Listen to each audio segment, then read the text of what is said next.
নতুন স্কুল এখন নতুন নিৰ্মিত স্কুল এখন আজি উদ্বোধন কৰিছোঁ আৰু আমি এতিয়া সময় নাটনিৰ বাবে বেছি সময় মই কথা নকওঁ আৰু মই আপোনালোকক এইখিনি ক'ব গৈছোঁ যে এই স্কুলটো তিনিটা কথা এতিয়া হৈছে আৰু 4টা কথা লাগে গতিকে এই বছৰৰ ভিতৰতে মই এইখিনি সম্পূৰ্ণ কৰিম কিন্তু আসল উদ্দেশ্য হ'ল স্কুলখন পতাই নহয় স্কুলৰ ল'ৰা ছোৱালীয়ে যদি পঢ়া শুনা কৰি উচ্চ শিক্ষা লাভ কৰে তেতিয়া এই স্কুলৰ মান সন্মান থাকিব আৰু হেতুকে মই কৈ আজি মোৰ বক্তব্য সমাপ্ত কৰিছোঁ কাৰণ আমাৰ হাতত এতিয়া সময় নাই আমি যাব লাগে গতিকে আপোনালোকৰ ফালৰ পৰা আমি ধন্যবাদ মানিম আমাৰ ফালৰ পৰা সভাপতিৰ ভাষণ আছে মই চমুকৈ কৈছোঁ যে কুলাইটি এখন বৃহত্তৰ গাঁও আপোনালোকে জানিছেই এই গাঁৱৰ অভাৱ অভিযোগ বহুত আছে কথা হ'ল এই অভাৱ অভিযোগবোৰ আমি আমাৰ এই স্কুলৰ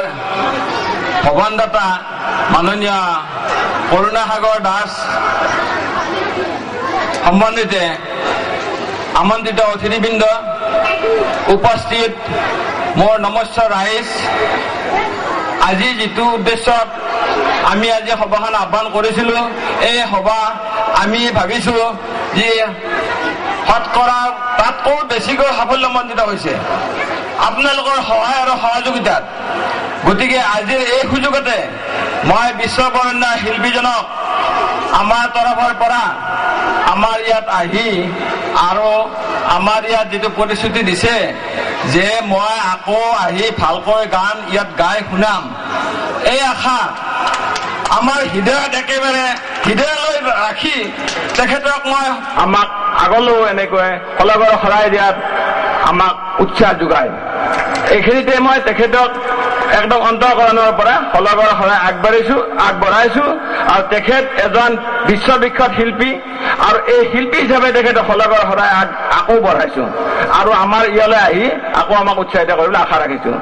দ্বিতীয়তে আমাৰ যিটো অনুষ্ঠান আজিৰ ভৱন নিৰ্মাণ দাতা যিটো এই দাতাজনক আমি আমাৰ গাঁৱৰ সুসন্তান যাৰ কাৰণে আমি তেখেতৰ কাৰণে আমি গোটেই অঞ্চল অসমে নহয় ভাৰতে আমি গৌৰৱ কৰোঁ আৰু এটা কথা ভালকৈ জানো যে ইয়াৰ পৰা যিমান মানুহ যায় অসমৰ পৰা তেখেতৰ ঘৰত হোটেলৰ নিচিনা থাকে খাই লৈ আহি আমাক বাতৰিটো দিয়ে যে কুলাটি গাঁও বুলি খুব বেছি দমদমা অঞ্চলৰ আমাৰ কৰুণাসাগৰ দাস আছিলে কৰুণাকান্ত দাসৰ ঠাইত আমাৰ মাননীয় বিশ্ববৰ্ণীয় শিল্পী হাজৰিকাদাই এৰি দিছে যে কৰুণা সাগৰ তাৰমানে সাগৰৰ যেনে অন্ত নাই ঠিক তেনেকুৱা কৰুণা আমি এটা ভাবিছোঁ কৰুণাৰ দয়াৰ সাগৰ কৰুণাকান্ত দাস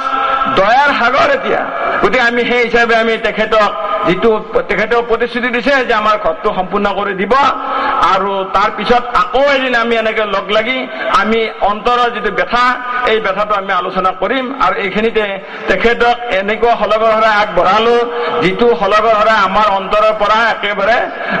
আমি ৰাখিব পৰা নাই গোটেইখিনি অন্তৰৰ পৰা গোটেই ঢালি বাকি তেখেতক হলগৰ শৰাই আগবঢ়াইছোঁ তেখেত যিখিনি সমৰ্থ হৈছে তাতকৈ আৰু বেছি সমৰ্থ হওক আৰু আমাক সহায় সহযোগ আৰু আমাৰ যিটো সুনাম সকলোৱে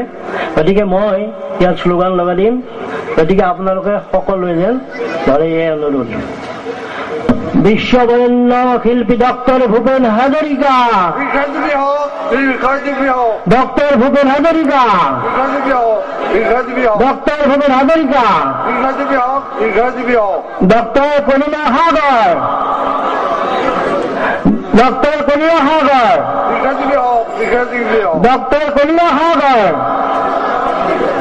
দীৰ্ঘজীৱী হওক ডাঙৰকৈ ক'ব লাগে ডক্টৰ কৰুণা সাগৰ ডক্টৰ কমলা সাগৰ,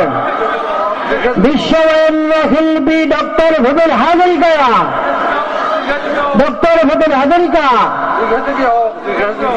নমস্কাৰ।